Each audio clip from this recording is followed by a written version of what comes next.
ಇಂದು ಸರಿಯಾದ ವಿವೇಚನೆಯ ಶಕ್ತಿ ಮತ್ತು ದೇವರ ವಾಕ್ಯ ಎಂಬ ಪ್ರಸಂಗದ ಶೀರ್ಷಿಕೆಯಡಿಯಲ್ಲಿ ದೇವರ ವಾಕ್ಯವನ್ನು ಅಧ್ಯಯನ ಮಾಡೋಣ. ದೇವಜನರನ್ನು ಸರಿಯಾಗಿ ಮುನ್ನಡೆಸಲು ರಾಜ ಸೊಲೊಮೋನನು ಜ್ಞಾನಕ್ಕಾಗಿ ಪ್ರಾರ್ಥಿಸಿದನು. ಹಾಗಾಗಿ ದೇವರು ಅವನಿಗೆ ಹೇರಳವಾದ ಜ್ಞಾನವನ್ನು ಕೊಟ್ಟರು. ಅವುಗಳಲ್ಲಿ ಸರಿಯಾದ ವಿವೇಚನಾ ಶಕ್ತಿಯೂ ಇತ್ತು.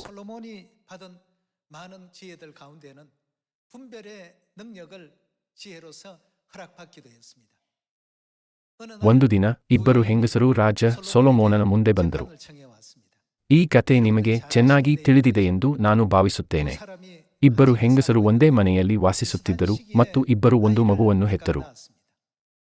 ಎಷ್ಟಾದರೂ ಒಬ್ಬ ಹೆಂಗಸಿನ ಮಗು ಸತ್ತಿರುವುದು ಕಂಡುಬಂದಿತು. ಹಾಗಾಗಿ ಅವಳು ತನ್ನ ಮಗುವನ್ನು ಇನ್ನೊಬ್ಬ ಹೆಂಗಸಿನ ಮಗುವಿಗೆ ಬದಲಾಯಿಸಿಕೊಂಡಳು. ಇನ್ನೊಬ್ಬ ಹೆಂಗಸು ಬೆಳಿಗ್ಗೆ ಎದ್ದಾಗ ಮಗು ಸತ್ತಿರುವುದನ್ನು ಕಂಡುಕೊಂಡಳು. ಎಷ್ಟಾದರೂ ಅವಳು ಮಗುವನ್ನು ಹತ್ತಿರದಿಂದ ನೋಡಿದಾಗ ಅದು ಇನ್ನೊಬ್ಬ ಹೆಂಗಸಿನ ಮಗು ಎಂದು ಅರಿತುಕೊಂಡಳು. ನಂತರ ಅವರು ರಾಜ ಸೊಲೊಮೋನನ ಬಳಿಗೆ ಹೋದರು.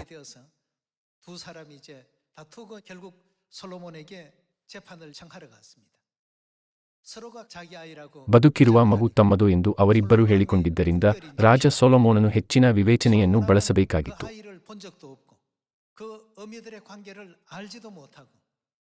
ರಾಜ ಸೊಲೊಮೋನನು ಆ ಮಗುವನ್ನು ಹಿಂದೆಂದೂ ನೋಡಿರಲಿಲ್ಲ ಹಾಗೂ ಅವರ ಸಂಬಂಧದ ಬಗ್ಗೆ ಅವನಿಗೆ ತಿಳಿದಿರಲಿಲ್ಲ. ಎಷ್ಟಾದರೂ ದೇವರು ಅವನಿಗೆ ವಿವೇಚಿಸುವ ಜ್ಞಾನವನ್ನು ಕೊಟ್ಟರು. ಫಲಿತಾಂಶವಾಗಿ ಸೊಲೊಮೋನನು ಜೀವದಿಂದಿರುವ ಮಗುವನ್ನು 2 ಭಾಗ ಮಾಡಲು ಸೈನಿಕನಿಗೆ ಆಜ್ಞಾಪಿಸಿದನು. ಇದರರ್ಥ ಮಗುವನ್ನು ಕೊಲ್ಲುವುದು ಎಂದಾಗಿದೆ, ಅಲ್ಲವೇ? ರಾಜ ಸೊಲೊಮೋನನು ತನ್ನ ಆಜ್ಞೆಯನ್ನು ನೀಡಿದಾಗ ಒಬ್ಬ ಹೆಂಗಸು ರಾಜನ ನಿರ್ಧಾರ ಸರಿಯಾಗಿದೆ ಎಂದು ಹೇಳಿದಳು. ಇನ್ನೊಬ್ಬ ಹೆಂಗಸು ಬದುಕಿರುವ ಕೂಸನ್ನು ಅವಳಿಗೆ ಕೊಟ್ಟುಬಿಡು, ಅದನ್ನು ಕೊಲ್ಲಿಸಬೇಡ ಎಂದು ಹೇಳಿದಳು. ಈ ಹಂತದಲ್ಲಿ ನಿಜವಾದ ತಾಯಿ ಯಾರೆಂದು ನಿಮಗೆ ಗ್ರಹಿಸಲು ಸಾಧ್ಯವಾಗುತ್ತದೆ, ಅಲ್ಲವೇ? ಸತ್ಯ ಮತ್ತು ಸುಳ್ಳು ಹಾಗೂ ಒಳ್ಳೆಯದು ಮತ್ತು ಕೆಟ್ಟದ್ದನ್ನು ಪ್ರತ್ಯೇಕಿಸಲು ರಾಜ ಸೊಲೊಮೋನನು ದೇವರಿಂದ ಜ್ಞಾನವನ್ನು ಪಡೆದನು. ಈ ಕೊನೆಯ ಯುಗದಲ್ಲೂ ಇದೇ ರೀತಿಯಾಗಿದೆ. ಸೈತಾನನು ಗರ್ಜಿಸುವ ಸಿಂಹದೋಪಾದಿಯಲ್ಲಿ ಯಾರನ್ನು ನುಂಗಲಿ ಎಂದು ಹುಡುಕುತ್ತಾ ತಿರುಗಾಡುತ್ತಾನೆ. ಕೆಲವೊಮ್ಮೆ ಸೈತಾನನು ನಮ್ಮನ್ನು ಮೋಸಗೊಳಿಸಲು ಪರೀಕ್ಷೆಗೆ ಒಳಪಡಿಸುತ್ತಾನೆ. ದೇವರು ಆರಂಭದಿಂದಲೇ ಅಂತ್ಯವನ್ನು ನೋಡುವುದರಿಂದ ಮತ್ತು ಸೈತಾನನು ನಮ್ಮನ್ನು ಹೇಗೆ ಮೋಸಗೊಳಿಸುತ್ತಾನೆಂದು ತಿಳಿದಿರುವುದರಿಂದ ಅವರು ನಮಗೆ ನಿಮ್ಮ ನಂಬಿಕೆಯಲ್ಲಿ ದೃಢವಾಗಿ ನಿಲ್ಲಿರಿ ಎಂದು ಎಚ್ಚರಿಸಿದರು. 1 ಪೇತ್ರನು ಅಧ್ಯಾಯ 1 ವಚನ 8 ನೋಡೋಣ.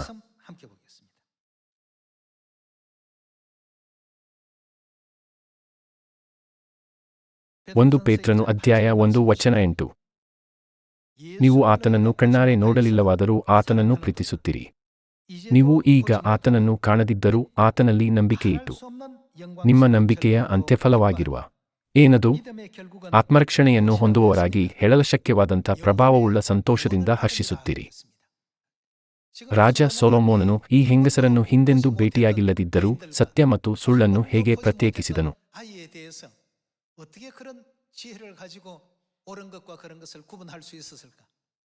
ತಾಯಂದಿರಿಗೆ ತಾಯಿಯ ಪ್ರವೃತ್ತಿ ಇರುತ್ತದೆ ಎಂದು ತಿಳಿದಿದ್ದರಿಂದ ಅವನು ಈ ವ್ಯತ್ಯಾಸವನ್ನು ಮಾಡಿದನು. ಈ ಯುಗದಲ್ಲಿ ಹಲವಾರು ಸಭೆಗಳು, ಹಲವಾರು ಧಾರ್ಮಿಕ ಸಂಸ್ಥೆಗಳು ಮತ್ತು ಹಲವಾರು ಜನರಿದ್ದಾರೆ.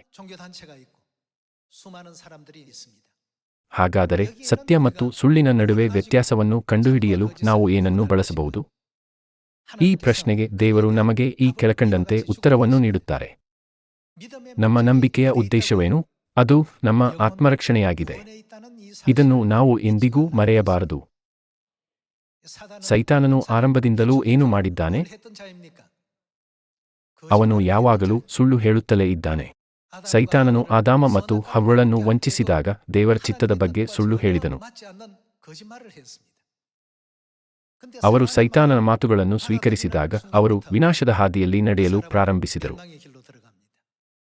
ಅದು ಎಂತಹ ಮೂರ್ಖತನದ ನಿರ್ಧಾರವಾಗಿತ್ತು! ಸೊಲೊಮೋನನು ತಾಯಿಯ ಪ್ರೀತಿಯ ಮೂಲಕ ನಿಜವಾದ ತಾಯಿಯನ್ನು ಸುಳ್ಳು ತಾಯಿಯಿಂದ ಪ್ರತ್ಯೇಕಿಸಿದನು.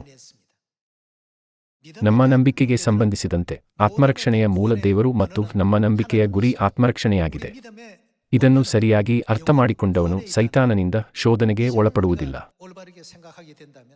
ಅವರಿಗೆ ಸ್ಪಷ್ಟವಾದ ಮಾನದಂಡವಿರುವುದರಿಂದ ಸೈತಾನನು ಅವರನ್ನು ಮೋಸಗೊಳಿಸಲು ಸಾಧ್ಯವಿಲ್ಲ. ಈ ಮಾನದಂಡವನ್ನು ಪಾಲಿಸದವರು ಮತ್ತೆ ಮತ್ತೆ ಶೋಧನೆಗೆ ಒಳಗಾಗುತ್ತಾರೆ. ಆದ್ದರಿಂದ ಯೇಸು ನಮಗೆ ಏನೆಂದು ಹೇಳಿದರು? ಅವರು ನಮಗೆ ನಮ್ಮ ನಂಬಿಕೆಯನ್ನು ಬಂಡೆಯ ಮೇಲೆ ಕಟ್ಟಲು ಹೇಳಿದರು. ಆ ಬಂಡೆ ಯಾರು? ಆ ಬಂಡೆ ಕ್ರಿಸ್ತನನ್ನು ಸೂಚಿಸುವುದಿಲ್ಲವೇ? ನಮ್ಮ ನಂಬಿಕೆಗೆ ಕ್ರಿಸ್ತನು ಮಾನದಂಡವಲ್ಲದಿದ್ದರೆ ಒಬ್ಬ ವ್ಯಕ್ತಿ ಹೇಳುವುದು ಸರಿ ಎಂದು ತೋರುತ್ತದೆ ಮತ್ತು ಇನ್ನೊಬ್ಬ ವ್ಯಕ್ತಿಯು ಹೇಳುವುದು ಸಹ ಸರಿ ಎಂದು ತೋರುತ್ತದೆ. ನಾವು ಸ್ಪಷ್ಟ ಮಾನದಂಡವನ್ನು ಹೊಂದಿಸಲು ಸಾಧ್ಯವಾಗುವುದಿಲ್ಲ. ದೇವರು ಸೈತಾನನ ಚಟುವಟಿಕೆಗಳನ್ನು ಹೇಗೆ ಪ್ರದರ್ಶಿಸುತ್ತಾರೆ? 1 ಪೇತ್ರನು ಅಧ್ಯಾಯ 5 ವಚನ 6 ನೋಡೋಣ.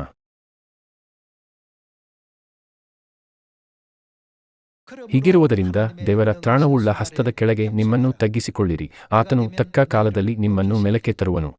ನಿಮ್ಮ ಚಿಂತೆಯನ್ನೆಲ್ಲ ಆತನ ಮೇಲೆ ಹಾಕಿರಿ, ಆತನು ನಿಮಗೋಸ್ಕರ ಚಿಂತಿಸುತ್ತಾನೆ. ಸ್ವಸ್ಥಚಿತ್ತರಾಗಿರಿ, ಎಚ್ಚರವಾಗಿರಿ. ನಿಮ್ಮ ವಿರೋಧಿಯಾಗಿರುವ ಸೈತಾನನು ಗರ್ಜಿಸುವ ಸಿಂಹದೋಪಾದಿಯಲ್ಲಿ ಅವನು ಯಾರನ್ನು ಹುಡುಕುತ್ತಿದ್ದಾನೆ? ಯಾರನ್ನು ನುಂಗಲಿ ಎಂದು ಹುಡುಕುತ್ತಾ ತಿರುಗುತ್ತಾನೆ. ಅವನು ಯಾರನ್ನು ನುಂಗಲಿ ಎಂದು ಹುಡುಕುತ್ತಾ ತಿರುಗುತ್ತಾನೆ. ಇದು ಸತ್ಯತ್ವವಾಗಿದೆ. ಅದು ಈಗ ಆತ್ಮಿಕ ಲೋಕದಲ್ಲಿ ನಡೆಯುತ್ತಿದೆ. ವಚನ 9.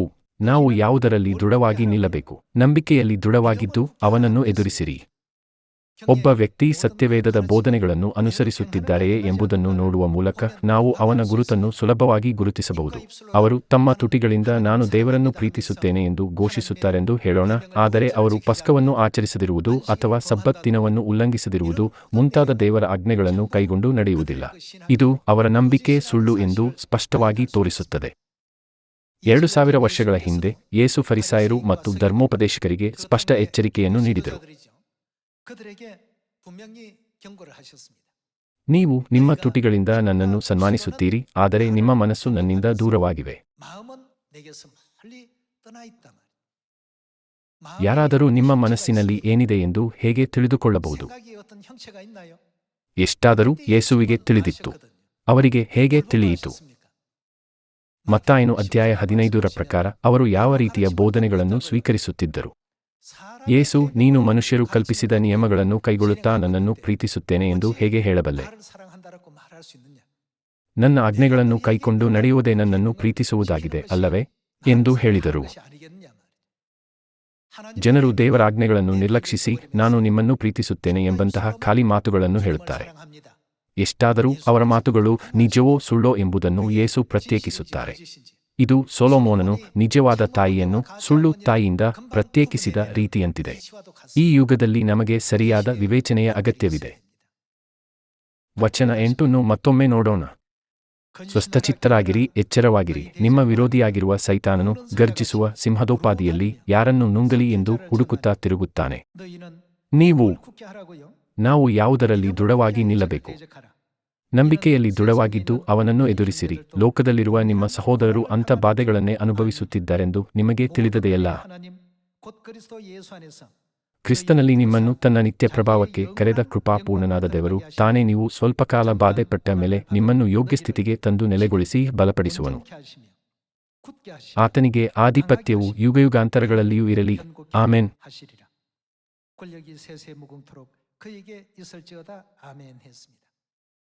ಶತ್ರುವಾದ ಪಿಶಾಚನು ಗರ್ಜಿಸುವ ಸಿಂಹದಂತೆ ತಿರುಗಾಡುತ್ತಾನೆ. 40 ದಿನಗಳ ಉಪವಾಸದ ನಂತರ ಯೇಸು ಸೈತಾನನಿಂದ ಶೋಧಿಸಲ್ಪಟ್ಟಾಗ ಅವರು ಅದನ್ನು ಸುಲಭವಾಗಿ ಜಯಿಸಿದರು.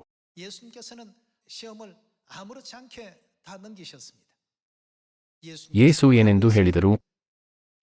ಮನುಷ್ಯನು ರೊಟ್ಟಿ ತಿಂದ ಮಾತ್ರದಿಂದ ಬದುಕುವುದಿಲ್ಲ, ದೇವರ ಬಾಯಿಂದ ಹೊರಡುವ ಪ್ರತಿಯೊಂದು ಮಾತಿನಿಂದಲೂ ಬದುಕುವನು. ನೀವು ಸರಿಯಾಗಿ ಜೀವಿಸಲು ಬಯಸಿದರೆ ದೇವರ ವಾಕ್ಯವನ್ನು ಅನುಸರಿಸಿ. ಉತ್ತರ ಅನಿರೀಕ್ಷಿತವಾಗಿದ್ದರಿಂದ ಸೈತಾನನು ಬೆಚ್ಚಿಬಿದ್ದನು. ಸೈತಾನನು ವಂಚನೆಯ ಮೂಲಕ ಆತ್ಮವನ್ನು ಕೊಲ್ಲಲು ಸತ್ಯವೇದವನ್ನು ದುರುಪಯೋಗಪಡಿಸಿಕೊಳ್ಳಬಹುದು.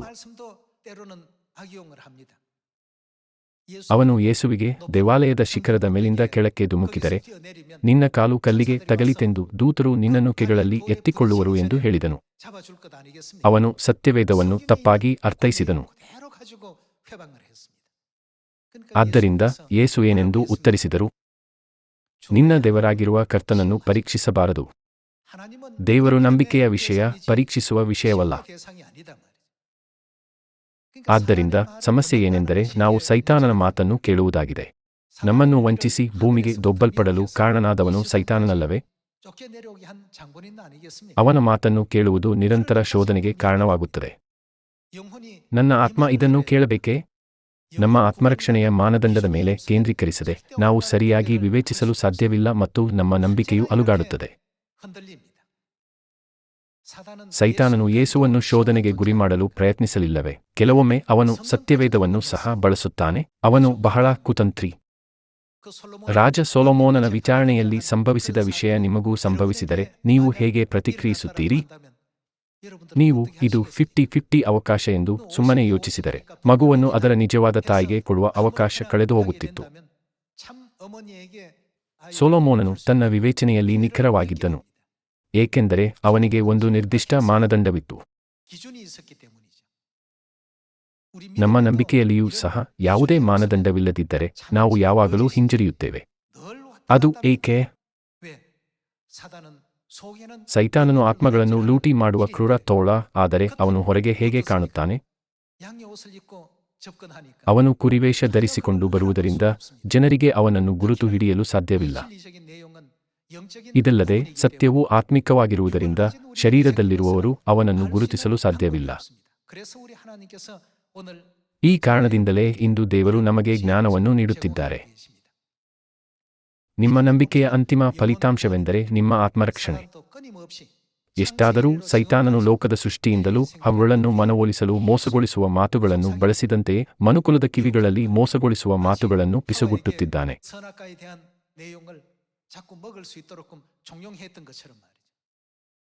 ಆತ್ಮಿಕ ಲೋಕದಲ್ಲಿ ದೇವರ ಮಾತುಗಳು ಮತ್ತು ಸೈತಾನನ ಮಾತುಗಳು ಇವೆ. ದೇವರು ತಿಂದ ದಿನ ಸತ್ತೇ ಹೋಗುವಿ ಎಂದು ಹೇಳಿದರು. ಆದಾಗ್ಯೂ ನೀವು ಸೈತಾನನ ಮಾತನ್ನು ಕೇಳಿದಾಗ ಅದು ನಿಜವಾಗಿಯೂ ಉತ್ತಮವಾದದ್ದೇನೋ ಎಂಬಂತೆ ಧ್ವನಿಸಬಹುದು.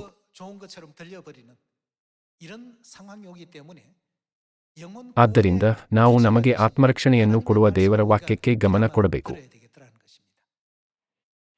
ಹೋಶೇಯನು ಅಧ್ಯಾಯ 8 ವಚನ 11 ರೊಂದಿಗೆ ಮುಂದುವರಿಸೋಣ.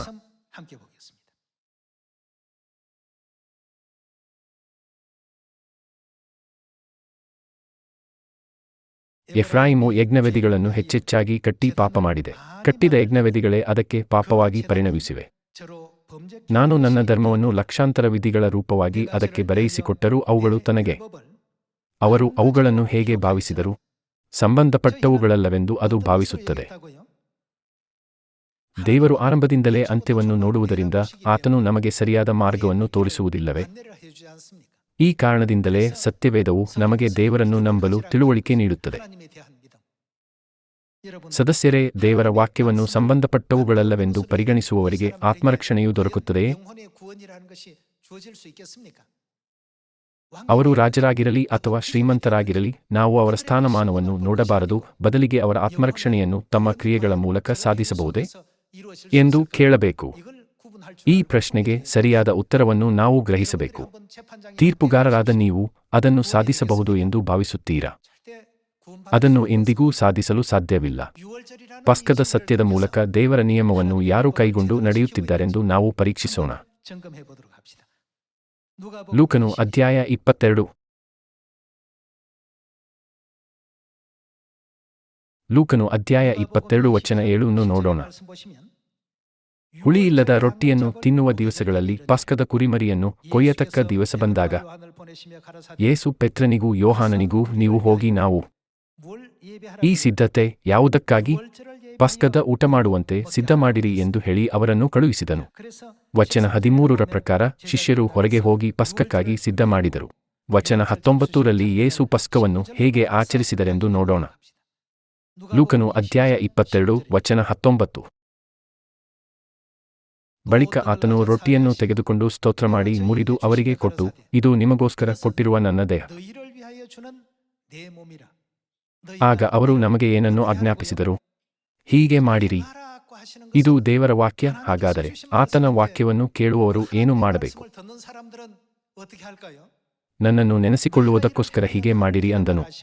ಊಟವಾದ ಮೇಲೆ ಆತನು ಅದೇ ರೀತಿಯಾಗಿ ಪಾತ್ರೆಯನ್ನು ತೆಗೆದುಕೊಂಡು, ಈ ಪಾತ್ರೆಯು ಇದು ಯಾರಿಗೋಸ್ಕರ? ನಿಮಗೋಸ್ಕರ ಸುರಿಸಲ್ಪಡುವ ನನ್ನ ರಕ್ತದಿಂದ ಸ್ಥಾಪಿತವಾಗುವ ಹೊಸ ಒಡಂಬಡಿಕೆಯನ್ನು ಸೂಚಿಸುತ್ತದೆ.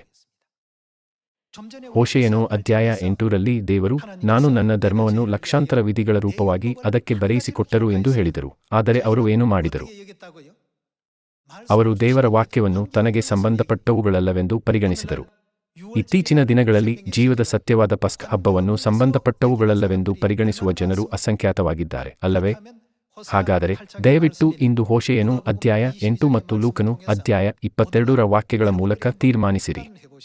ಯಾವ ಕಡೆಯವರು ಆತ್ಮರಕ್ಷಣೆಯನ್ನು ಸ್ವೀಕರಿಸಬಹುದು ಮತ್ತು ಯಾವ ಕಡೆಯವರು ಆತ್ಮರಕ್ಷಣೆಯನ್ನು ಸ್ವೀಕರಿಸಲು ಸಾಧ್ಯವಿಲ್ಲ.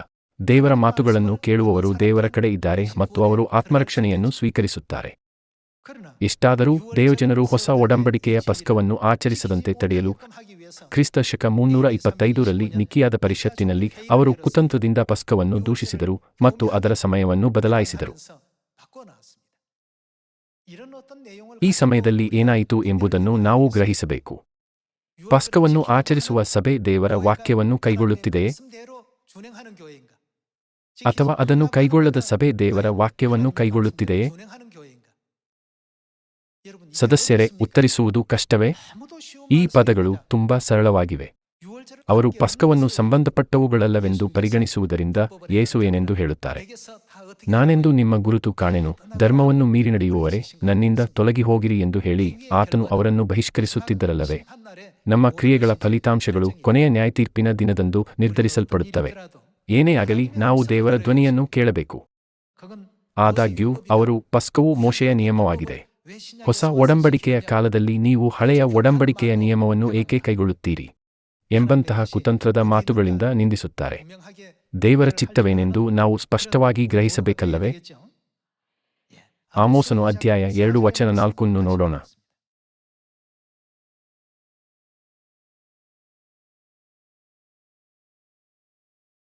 ಯೆಹೋವನು ಇಂತೆನ್ನುತ್ತಾನೆ, ಯೆಹೂದವು 3 ಹೌದು 4 ದ್ರೋಹಗಳನ್ನು ಮಾಡಿದ್ದರಿಂದ ಅದಕ್ಕಾಗುವ ದಂಡನೆಯನ್ನು ನಾನು ತಪ್ಪಿಸುವುದೇ ಇಲ್ಲ. ಯೆಹೂದ್ಯರು ಅವರು ಏನು ಮಾಡಿದ್ದಾರೆ? ಯೆಹೋವನ ಧರ್ಮೋಪದೇಶವನ್ನು ನಿರಾಕರಿಸಿ ಇನ್ನೇನು ಮಾಡಿದ್ದಾರೆ? ಅವರು ಆತನ ವಿಧಿಗಳನ್ನು ಕೈಕೊಳ್ಳದೆ ಅವರ ಪಿತೃಗಳು ಹಿಂಬಾಲಿಸಿದ ಸುಳ್ಳು ದೇವತೆಗಳ ಮೂಲಕ ಸನ್ಮಾರ್ಗವನ್ನು ತಪ್ಪಿದರಷ್ಟೇ. ದೇವರು ನಮಗೆ ಸತ್ಯವೇದವನ್ನು ಕೊಟ್ಟರು ಮತ್ತು ಮನುಕುಲದ ಆತ್ಮರಕ್ಷಣೆಗಾಗಿ ತನ್ನ ನಿಯಮಗಳನ್ನು ಸ್ಥಾಪಿಸಿದರು. ಎಷ್ಟಾದರೂ ಅವರು ದೇವರಿಗೆ ನಾನು ನಿಮ್ಮನ್ನು ಪ್ರೀತಿಸುತ್ತೇನೆ ಎಂದು ಕೂಗುತ್ತಾರೆ, ಆದರೆ ಅದೇ ಸಮಯದಲ್ಲಿ ನಾನು ದೇವರ ವಾಕ್ಯವನ್ನು ಅನುಸರಿಸಲು ಸಾಧ್ಯವಿಲ್ಲ ಎಂದು ಸಹ ಹೇಳುತ್ತಾರೆ. ಅವರು ನಿಜವಾಗಿಯೂ ದೇವರನ್ನು ಪ್ರೀತಿಸುವುದಿಲ್ಲ. ಇದು ಅವರ ನಿಜವಾದ ಉದ್ದೇಶ. ಆಮೋಸನು ಅಧ್ಯಾಯ 2ರ ಪ್ರಕಾರ ಅವರು ದೇವರ ನಿಯಮವನ್ನು ತಿರಸ್ಕರಿಸಿದ್ದಾರೆ ಮತ್ತು ಇದರ ಪರಿಣಾಮವೇನಾಯಿತು? ಅವರು ಸುಳ್ಳು ದೇವತೆಗಳಿಂದ ದಾರಿ ತಪ್ಪಿದರು. ಮೋಸ ಹೋದವರಿಗೆ ವಿವೇಚನೆ ಇರುವುದಿಲ್ಲ. ಮೋಸ ಹೋಗುವುದು ಎಂದರೆ ಯಾವುದು ಸತ್ಯ ಮತ್ತು ಯಾವುದು ಸುಳ್ಳು ಎಂಬುದನ್ನು ಸರಿಯಾಗಿ ವಿವೇಚಿಸುವ ಸಾಮರ್ಥ್ಯವನ್ನು ಕಳೆದುಕೊಳ್ಳುವುದಿಲ್ಲವೇ? ಮತ್ತಾಯನು ಅಧ್ಯಾಯ 13 ವಚನ 24 ನೋಡೋಣ.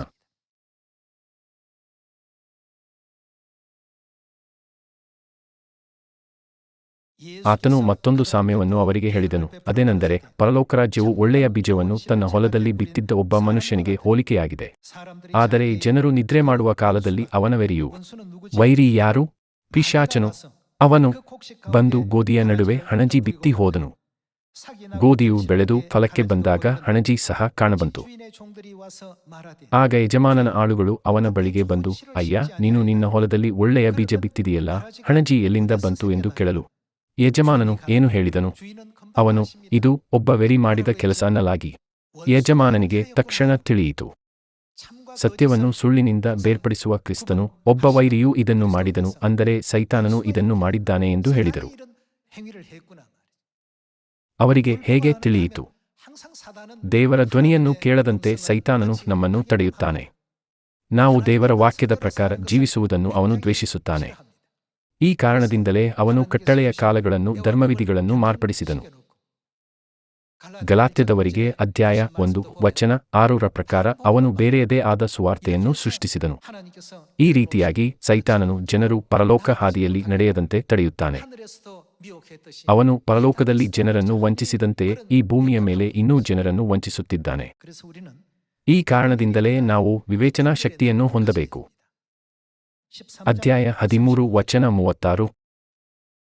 ಆಗ ಯೇಸು ಜನರನ್ನು ಬಿಟ್ಟು ಮನೆಗೆ ಹೋದ ಮೇಲೆ ಆತನ ಶಿಷ್ಯರು ಬಂದು ಹೊಲದಲ್ಲಿಯ ಹಣಜಿಯ ಸಾಮ್ಯದ ಅರ್ಥವನ್ನು ನಮಗೆ ಹೇಳುವಂದರು.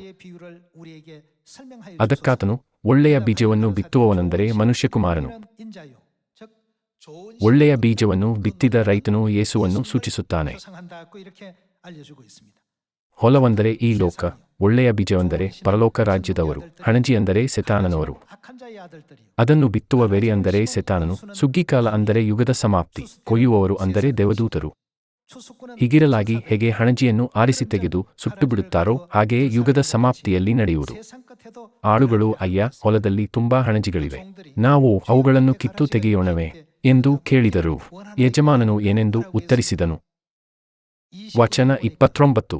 ಅವನು, ಬೇಡ, ಹಣಜಿಯನ್ನು ಆರಿಸಿ ತೆಗೆಯುವಾಗ ಅದರ ಸಂಗಡ ಗೋಧಿಯನ್ನೆಲ್ಲಾದರೂ ಕಿತ್ತಿರಿ. ಎಲ್ಲಿಯ ತನಕ? ಸುಗ್ಗಿಕಾಲದ ತನಕ. ಎರಡೂ ಕೂಡ ಬೆಳೆಯಲಿ. ಸುಗ್ಗಿಕಾಲ ಯಾವಾಗ? ಸರಳವಾಗಿ ಹೇಳುವುದಾದರೆ ಯುಗದ ಸಮಾಪ್ತಿಯ ತನಕ ಎರಡೂ ಕೂಡ ಬೆಳೆಯಲಿ. ಯಜಮಾನನಿಗೆ ತಿಳಿದಿತ್ತು, ಆದರೆ ಅದನ್ನು ಹಾಗೆಯೇ ಬಿಡಲು ಹೇಳಿದನು. ಹಾಗಾದರೆ ಹಣಜಿಗಳ ಗುರುತು ಏನು? ವಚನ 39ಕ್ಕೆ ಹೋಗೋಣ. ಅದನ್ನು ಬಿತ್ತುವ ವೆರಿ ಅಂದರೆ ಸೆತಾನನು, ಸುಗ್ಗಿಕಾಲ ಅಂದರೆ ಯುಗದ ಸಮಾಪ್ತಿ, ಕೊಯ್ಯುವವರು ಅಂದರೆ ದೇವದೂತರು. ಹೀಗಿರಲಾಗಿ ಹೇಗೆ ಹಣಜಿಯನ್ನು ಆರಿಸಿ ತೆಗೆದು ಸುಟ್ಟುಬಿಡುತ್ತಾರೋ ಹಾಗೆಯೇ ಯುಗದ ಸಮಾಪ್ತಿಯಲ್ಲಿ ನಡೆಯುವುದು.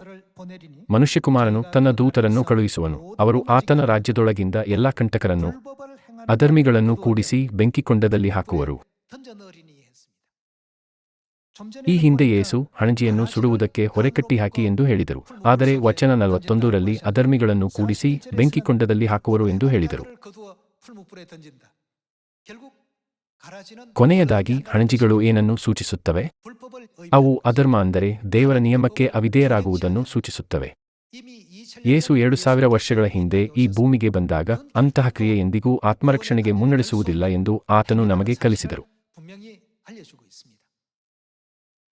ಹಾಗಾದರೆ ನಾವು ಸತ್ಯವೇದದ ವಾಕ್ಯವನ್ನು ಏನು ಮಾಡಬೇಕು? ನಾವು ದೇವರ ವಾಕ್ಯಗಳಿಗೆ ವಿಧೇಯರಾಗಬೇಕು. 7ನೆಯ ದಿನವನ್ನು ದೇವರ ದಿನವೆಂದು ಆಚರಣೆಗೆ ತರುವುದಕ್ಕೆ ಜ್ಞಾಪಕದಲ್ಲಿಟ್ಟುಕೊಳ್ಳಬೇಕು ಎಂದು ದೇವರು ಹೇಳಿದಾಗ ನಾವು ದೇವರ ಮಾತುಗಳನ್ನು ಅನುಸರಿಸಬೇಕು. ಮೋಸಗಾರನು, ನಾವು ಶನಿವಾರ ಅಥವಾ ಭಾನುವಾರ ಆರಾಧನೆ ಮಾಡಿದರೆ ಏನು ವ್ಯತ್ಯಾಸ? ದೇವರ ಸೇವೆ ಮಾಡುವುದು ಮುಖ್ಯ ಎಂದು ಹೇಳುತ್ತಾನೆ. ಎಷ್ಟಾದರೂ ದೇವರ ಸೇವೆ ಮಾಡುವ ರೀತಿ ಇದಲ್ಲ ಎಂದು ದೇವರು ನಮಗೆ ಕಲಿಸಿದರು. ಮೋಸ ಹೋದವರು ದೇವರ ಚಿತ್ತವನ್ನು ತಪ್ಪಾಗಿ ಅರ್ಥಮಾಡಿಕೊಳ್ಳುತ್ತಾರೆ. ಸಬ್ಬತ್ ದಿನವನ್ನು ಆಚರಿಸುವ ನೀವು ನನ್ನ ಜನರು. ಇವು ಯಾರ ಮಾತುಗಳು? ಜನರು, ನಾವು ಶನಿವಾರ ಅಥವಾ ಭಾನುವಾರ ಆರಾಧನೆ ಮಾಡಿದರೆ ಏನು ವ್ಯತ್ಯಾಸವಾಗುತ್ತದೆ? ನೀವು ಯಾವುದೇ ದಿನವಾದರೂ ಆರಾಧಿಸಬಹುದು ಎಂದು ಹೇಳುತ್ತಾರೆ. ದೇವರು ನಿಜವಾಗಿಯೂ ಹಾಗೆ ಹೇಳಿದರೆ ಎಂದು ನಾವು ಕೇಳಿದಾಗ ಅವರ ಆಲೋಚನೆಗಳು ದೇವರ ವಾಕ್ಯಕ್ಕಿಂತ ಎಷ್ಟು ಭಿನ್ನವಾಗಿವೆ ಎಂಬುದನ್ನು ನಾವು ಅರಿತುಕೊಳ್ಳುತ್ತೇವೆ.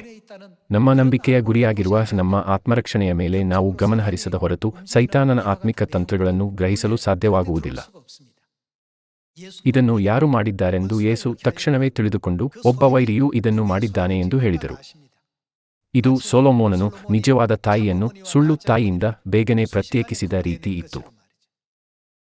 ಸದಸ್ಯರೇ, ನಾವು ಕೂಡ ವಿವೇಚಿಸುವ ಪವಿತ್ರಾತ್ಮನನ್ನು ಹೊಂದಬೇಕು. ನಾವು ದೇವರ ಧ್ವನಿಯನ್ನು ಕೇಳಬೇಕು. ನಾವು ಆದಿಕಾಂಡ ಅಧ್ಯಾಯ 3ಕ್ಕೆ ಹೋಗೋಣ.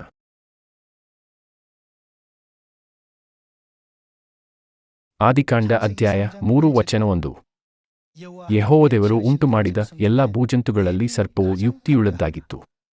ಅದು ಸ್ತ್ರೀಯ ಬಳಿಗೆ ಬಂದು, ಏನವ್ವಾ, ತೋಟದಲ್ಲಿರುವ ಯಾವ ಮರದ ಹಣ್ಣನ್ನು ನೀವು ತಿನ್ನಬಾರದೆಂದು ದೇವರು ಅಪ್ಪಣೆ ಕೊಟ್ಟಿರುವುದು ನಿಜವೋ ಎಂದು ಕೇಳಲು ಸ್ತ್ರೀಯು, ತೋಟದಲ್ಲಿರುವ ಮರಗಳ ಹಣ್ಣುಗಳನ್ನು ನಾವು ತಿನ್ನಬಹುದು, ಆದರೆ ತೋಟದ ಮಧ್ಯದಲ್ಲಿರುವ ಈ ಮರದ ಫಲದ ವಿಷಯವಾಗಿ ಇದನ್ನು ತಿನ್ನಲೂ ಕೂಡದು, ಮುಟ್ಟಲೂ ಕೂಡದು, ತಿಂದರೆ ಸಾಯುವಿರಿ ಎಂದು ದೇವರು ಹೇಳಿದ್ದಾನೆ ಅಂದಳು. ಆಗ ಸರ್ಪವು ಸ್ತ್ರೀಗೆ, ನೀವು ಹೇಗೂ ಸಾಯುವುದಿಲ್ಲ, ನೀವು ಹೇಗೂ ಸಾಯುವುದಿಲ್ಲ ಎಂದು ಯಾರು ಹೇಳಿದರು? ಇವು ದೇವರ ಮಾತುಗಳಲ್ಲ, ಸರ್ಪ ಅಂದರೆ ಸೈತಾನನು ಹೇಳಿದ ಮಾತುಗಳು. ದೇವರು ಏನು ಹೇಳಿದರು? ತಿಂದ ದಿನ ಸತ್ತೇ ಹೋಗುವಿ. ಒಂದು ಕಡೆಯವರು ತಿನ್ನು, ನೀನು ಸಾಯುವುದಿಲ್ಲ ಎಂದು, ಇನ್ನೊಂದು ಕಡೆಯವರು ನೀನು ತಿಂದಾಗ ಸತ್ತೇ ಹೋಗುವಿ ಎಂದು ಹೇಳಿದಾಗ ನಾವು ಯಾರ ಮಾತನ್ನು ಕೇಳಬೇಕು? ದುರದೃಷ್ಟವಶಾತ್ ಹವ್ವಳು ಸೈತಾನನ ಮಾತುಗಳಿಗೆ ಬಲಿಯಾದಳು. ದೇವರ ವಾಕ್ಯಗಳು ಯಾವಾಗಲೂ ನಮಗೆ ಮಾರ್ಗದರ್ಶನ ನೀಡಬೇಕು. ದೇವರು ನಮ್ಮನ್ನು ಪರಲೋಕ ರಾಜ್ಯ ಮತ್ತು ನಮ್ಮ ಆತ್ಮರಕ್ಷಣೆಯ ವಿಷಯಕ್ಕೆ ಎಚ್ಚರಗೊಳಿಸುತ್ತಿಲ್ಲವೇ?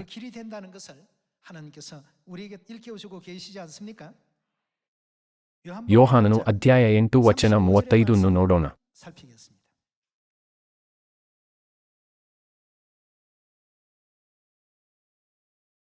ದಾಸನು ಮನೆಯಲ್ಲಿ ಶಾಶ್ವತವಾಗಿ ಇರುವುದಿಲ್ಲ, ಮಗನು ಶಾಶ್ವತವಾಗಿ ಇರುವನು. ಆದದರಿಂದ ಮಗನು ನಿಮ್ಮನ್ನು ಬಿಡುಗಡೆ ಮಾಡಿದರೆ ನಿಜವಾಗಿ ನಿಮಗೆ ಬಿಡುಗಡೆಯಾಗುವುದು. ನೀವು ಅಬ್ರಹಾಮನ ಸಂತಾನದವರು ನಿಜ, ಆದರೂ ನನ್ನ ವಾಕ್ಯವು ನಿಮ್ಮಲ್ಲಿ ಸಾಗದೇ ಇರುವ ಕಾರಣ ನನ್ನನ್ನು ಕೊಲ್ಲುವುದಕ್ಕೆ ನೋಡುತ್ತೀರಿ. ಅವನು ಏನು ಮಾಡುತ್ತಿದ್ದಾನೆ? ತಂದೆಯ ಬಳಿಯಲ್ಲಿ ನೋಡಿದ್ದನ್ನು ಹೇಳುತ್ತೇನೆ, ನೀವು ತಂದೆಯಿಂದ ಕೇಳಿದ್ದನ್ನು ಮಾಡಿರಿ ಅಂದನು. ಅಂದರೆ ಸೈತಾನ. ಯೇಸು, ನಾನು ನನ್ನ ತಂದೆಯ ಬಳಿಯಲ್ಲಿ ನೋಡಿದ್ದನ್ನು ಹೇಳುತ್ತೇನೆ, ನೀವು ತಂದೆಯಿಂದ ಕೇಳಿದ್ದನ್ನು ಮಾಡಿರಿ ಎಂದು ಹೇಳಿದರು. ನಂತರ ನಾವು ಏನು ಮಾಡುತ್ತಿದ್ದೇವೆ ಎಂಬುದರ ಪ್ರಕಾರ ನಾವು ಯಾರ ಸಂತಾನದವರು ಎಂಬುದನ್ನು ಸುಲಭವಾಗಿ ತಿಳಿದುಕೊಳ್ಳಬಹುದು. ನಾವು ಸಬ್ಬತ್ ದಿನ ಮತ್ತು ಪಸ್ಕವನ್ನು ಆಚರಿಸುತ್ತೇವೆ ಎಂದು ಹೇಳಿದರೆ ನಮ್ಮ ತಂದೆ ಯಾರು? ಇನ್ನು ಕೆಲವರು ನಾವು ಭಾನುವಾರದ ಆರಾಧನೆ ಮತ್ತು ಕ್ರಿಸ್ಮಸ್ ಆಚರಿಸುತ್ತೇವೆ ಎಂದು ಹೇಳುತ್ತಾರೆ. ಎಷ್ಟಾದರೂ ದೇವರು ನಮಗೆ ಆ ವಿಷಯಗಳನ್ನು ಎಂದಿಗೂ ಕೊಟ್ಟಿಲ್ಲ. ಯೇಸು ತಾನು ಸಬ್ಬತ್ ದಿನದ ಒಡೆಯನೆಂದು ಹೇಳಿದರು ಮತ್ತು ಲೂಕನು ಅಧ್ಯಾಯ 4ರಲ್ಲಿ ಸಬ್ಬತ್ ದಿನವನ್ನು ಆಚರಿಸುವ ಉದಾಹರಣೆಯನ್ನು ಸಹ ನಮಗೆ ತೋರಿಸಿದರು. ಅಪೊಸ್ತಲರು ಸಹ ಸಬ್ಬತ್ ದಿನವನ್ನು ಆಚರಿಸಿದರು. ಇದು ಅಪೊಸ್ತಲರ ಕೃತ್ಯಗಳ ಪುಸ್ತಕದಲ್ಲಿ ದಾಖಲಾಗಿದೆ ಅಲ್ಲವೇ? ಇದಲ್ಲದೆ ಮತ್ತಾಯನು ಅಧ್ಯಾಯ 24ರಲ್ಲಿ ಯೇಸು, ನಿಮ್ಮ ಪಲಾಯನವು ಚಳಿಗಾಲದಲ್ಲಿಯಾಗಲಿ ಸಬ್ಬತ್ತಿನದಲ್ಲಿಯಾಗಲಿ ಆಗಬಾರದೆಂದು ಪ್ರಾರ್ಥನೆ ಮಾಡಿರಿ ಎಂದು ಹೇಳಿದರು. ಅವರು ಏಕೆ ಹಾಗೆ ಹೇಳಿದರು? ಚಳಿಗಾಲದಲ್ಲಿ ಚಳಿ ತುಂಬಾ ತೀವ್ರವಾಗಿರುತ್ತದೆ ಮತ್ತು ನಾವು ಸಬ್ಬತ್ ದಿನದಂದು ಆರಾಧನೆ ಮಾಡಬೇಕು. ಎಷ್ಟಾದರೂ ನಾವು ಓಡಿಹೋಗುತ್ತಿದ್ದರೆ ಸಬ್ಬತ್ ದಿನವನ್ನು ಸರಿಯಾಗಿ ಆಚರಿಸಬಹುದೇ? ಯೇಸು ಮತ್ತಾಯನು ಅಧ್ಯಾಯ 24 ವಚನ 20ರಲ್ಲಿ ಕಡೆ ದಿನಗಳಲ್ಲಿಯೂ ಸಬ್ಬತ್ ದಿನವನ್ನು ಆಚರಿಸುವ ಮಹತ್ವವನ್ನು ಒತ್ತಿ ಹೇಳಿದರು. ದೇವರು ಈ ನಿಯಮಗಳನ್ನು ನಮಗಾಗಿ ಬರೆದಿದ್ದರು. ಇಂದಿನ ಸಭೆಗಳು ದೇವರ ಧ್ವನಿಯನ್ನು ಕೇಳದಿರುವುದು ದುರದೃಷ್ಟಕರವಲ್ಲವೇ?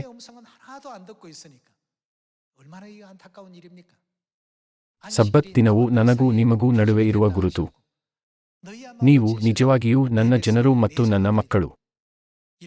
ಹೊಸ ಒಡಂಬಡಿಕೆಯ ಪಸ್ಕವು ಈ ವಾಗ್ದಾನಗಳೊಂದಿಗೆ ಸ್ಥಾಪಿತವಾಗಿದೆ ಅಲ್ಲವೇ? ಇಂದಿನ ಪ್ರಸಂಗದ ಉದ್ದೇಶವು ನಾವು ದೇವರ ಧ್ವನಿಯನ್ನು ಕೇಳಬೇಕು ಎಂಬುದನ್ನು ಒತ್ತಿ ಹೇಳುವುದಾಗಿದೆ. ಎಷ್ಟಾದರೂ ದೇವರನ್ನು ನಂಬುತ್ತೇವೆಂದು ಹೇಳಿಕೊಂಡು ದೇವರ ಧ್ವನಿಯನ್ನು ನಿರ್ಲಕ್ಷಿಸುವವರು ಇದ್ದಾರೆ. ಅವರು ತಮ್ಮ ಸ್ವಂತ ತೀರ್ಪನ್ನು ದೇವರ ವಾಕ್ಯಕ್ಕಿಂತ ಹೆಚ್ಚಾಗಿ ಇಡುವುದರಿಂದ ಅವರು ಸೈತಾನನ ಮಾತುಗಳಿಗೆ ಕಿವಿಗೊಡುತ್ತಾರೆ. ಆದ್ದರಿಂದ ಒಳ್ಳೆದ್ದರ ಕೆಟ್ಟದ್ದರ ಅರುಹನ್ನು ಹುಟ್ಟಿಸುವ ಮರವು ಅವರ ನೋಟಕ್ಕೆ ರಮ್ಯವಾಗಿಯೂ ಜ್ಞಾನೋದಯಕ್ಕೆ ಅಪೇಕ್ಷಿಸತಕ್ಕದ್ದಾಗಿಯೂ ಇತ್ತು. ಕೊನೆಗೆ ಫಲಿತಾಂಶಗಳು ಸೈತಾನನ ಉದ್ದೇಶದಂತೆಯೇ ಕೊನೆಗೊಂಡವು. ಈ ಕಾರಣದಿಂದಲೇ ಯೇಸು, ಸ್ವಾಮಿ ಸ್ವಾಮಿ ಎಂದು ಹೇಳುವವನು ಪರಲೋಕರಾಜ್ಯವನ್ನು ಪ್ರವೇಶಿಸುವುದಿಲ್ಲ, ಆದರೆ ತಂದೆಯ ಚಿತ್ತದಂತೆ ನಡೆಯುವವನು ಮಾತ್ರ ಪ್ರವೇಶಿಸುವನು ಎಂದು ಹೇಳಿದರು.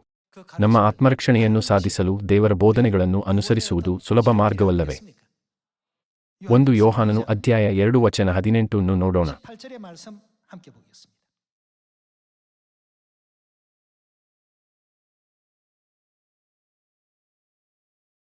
ಮಕ್ಕಳಿರ, ಇದೂ ಕಡೆ ಗಳಿಗೆಯಾಗಿದೆ. ಕ್ರಿಸ್ತ ವಿರೋಧಿ ಬರುತ್ತಾನೆಂದು ನೀವು ಕೇಳಿದ್ದಿರಷ್ಟೇ. ಈಗಲೂ ಕ್ರಿಸ್ತ ವಿರೋಧಿಗಳು ಬಹುಮಂದಿ ಎದ್ದಿದ್ದಾರೆ. ಇದರಿಂದ ಇದೂ ಕಡೆ ಗಳಿಗೆಯಾಗಿದೆ ಎಂದು ತಿಳುಕೊಳ್ಳುತ್ತೇವೆ. ಅವರು ಏನು ಮಾಡಿದರು? ನಮ್ಮನ್ನು ಬಿಟ್ಟು ಹೊರಟು ಹೋದರು. ಅವರು ರಕ್ಷಣೆಯನ್ನು ಪಡೆಯಲು ಸಭೆಗೆ ಸೇರಿದರು. ಆದರೆ ಕೊನೆಯಲ್ಲಿ ಅವರಿಗೆ ಬೇರೆ ಉದ್ದೇಶಗಳಿದ್ದವು ಮತ್ತು ದೇವರ ಧ್ವನಿಯನ್ನು ಕೇಳುವುದನ್ನು ನಿಲ್ಲಿಸಿದರು. ಅವರು ನಮ್ಮನ್ನು ಬಿಟ್ಟು ಹೊರಟು ಹೋದರು, ಆದರೆ ಅವರು ನಮ್ಮವರಾಗಿರಲಿಲ್ಲ. ಅವರು ನಮ್ಮವರಾಗಿದ್ದರೆ ನಮ್ಮ ಜೊತೆಯಲ್ಲೇ ಇರುತ್ತಿದ್ದರು. ಆದರೆ ಅವರು ನಮ್ಮನ್ನು ಬಿಟ್ಟು ಹೋದುದರಿಂದ ಕ್ರೈಸ್ತರೆನಿಸಿಕೊಳ್ಳುವವರೆಲ್ಲರೂ ನಮ್ಮವರಲ್ಲವೆಂಬುದು ಸ್ಪಷ್ಟವಾಗಿ ತೋರಬಂತು. ಆದಿ ಸಭೆಯಲ್ಲಿಯೂ ಸಹ ಸತ್ಯವನ್ನು ಸ್ವೀಕರಿಸಿ ಅಂತಿಮವಾಗಿ ಸಭೆಯನ್ನು ಬಿಟ್ಟು ಹೋದ ಜನರು ಇದ್ದರು ಎಂದು ಸತ್ಯವೇದವು ನಮಗೆ ಹೇಳುತ್ತದೆ. ಅವರು ನಾನು ದೇವರ ಧ್ವನಿಯನ್ನು ಕೇಳುವುದಿಲ್ಲ ಎಂದು ಹೇಳಿದವರು. ಎಷ್ಟಾದರೂ ದೇವರು ತನ್ನ ಕುರಿಗಳು ಏನು ಮಾಡುತ್ತವೆ ಎಂದು ಹೇಳಿದರು. ಅವು ದೇವರ ಧ್ವನಿಯನ್ನು ಕೇಳುತ್ತವೆ. ಯೋಹಾನನು ಅಧ್ಯಾಯ 10 ವಚನ 25 ನೋಡೋಣ.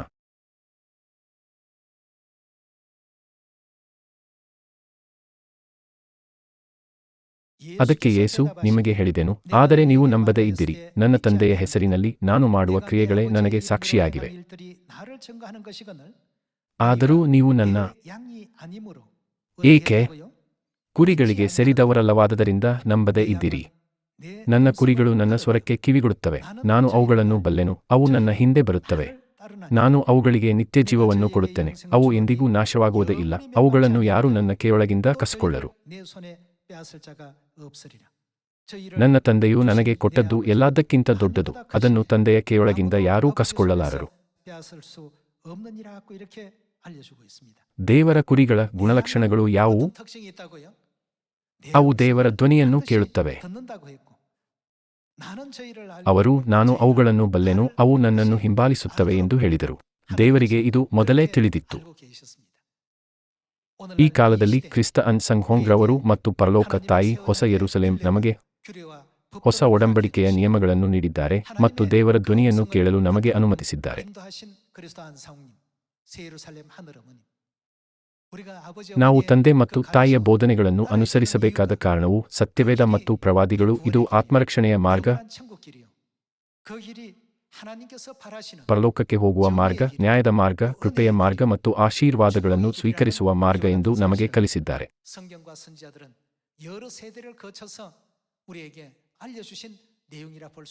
ಈ ಕಾಲದಲ್ಲಿ ನಮಗೆ ಸರಿಯಾದ ವಿವೇಚನೆಯ ಶಕ್ತಿ ಬೇಕು. ಸೈತಾನನು ಗರ್ಜಿಸುವ ಸಿಂಹದೋಪಾದಿಯಲ್ಲಿ ಯಾರನ್ನು ನುಂಗಲಿ ಎಂದು ಹುಡುಕುತ್ತಾ ತಿರುಗಾಡುತ್ತಾನೆ. ಪರಿಸ್ಥಿತಿ ಏನೇ ಇರಲಿ, ನಾವು ಸೊಲೊಮೋನನಂತೆಯೇ ನಂಬಿಕೆಯ ಜ್ಞಾನವನ್ನು ಹುಡುಕಬೇಕು. ಏನೇ ಆಗಲಿ, ನಾವು ತಂದೆ ತಾಯಿಯ ಮಾರ್ಗವನ್ನು ಕೊನೆಯವರೆಗೂ ಅನುಸರಿಸಬೇಕು.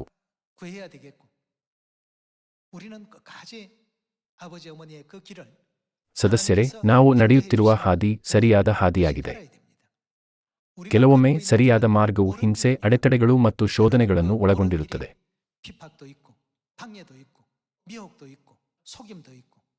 ಸೈತಾನನಿಂದ ಅನೇಕ ಶೋಧನೆಗಳು ಬಂದರೂ ಕೊನೆಯವರೆಗೂ ನಿಮ್ಮ ನಂಬಿಕೆಯಲ್ಲಿ ದೃಢವಾಗಿ ನಿಂತು ದೇವರ ಧ್ವನಿಯನ್ನು ಮಾತ್ರ ಆಲಿಸಿ. ನಾವು ದೇವರ ಧ್ವನಿಯನ್ನು ಅನುಸರಿಸುವವರೆಗೂ ನಾವು ಖಂಡಿತವಾಗಿ ಪರಲೋಕವನ್ನು ಪ್ರವೇಶಿಸುತ್ತೇವೆ. ನಾವು ದೇವರ ಬೋಧನೆಗಳಿಗೆ ಹೆಚ್ಚು ನಂಬಿಗಸ್ತರಾಗಿರುತ್ತೇವೆ. ಪರಲೋಕರಾಜ್ಯದ ಬಗ್ಗೆ ಇನ್ನೂ ತಿಳಿದಿಲ್ಲದವರಿಗೆ ಸರಿಯಾಗಿ ತಿಳಿಸುತ್ತೇವೆ ಮತ್ತು ಅವರಿಗೆ ನಿರೀಕ್ಷೆ ನೀಡುತ್ತೇವೆ ಎಂದು ನಿರೀಕ್ಷಿಸುತ್ತಾ ನಾನು ಇಂದಿನ ಪ್ರಸಂಗವನ್ನು ಮುಗಿಸುತ್ತೇನೆ. ಧನ್ಯವಾದಗಳು.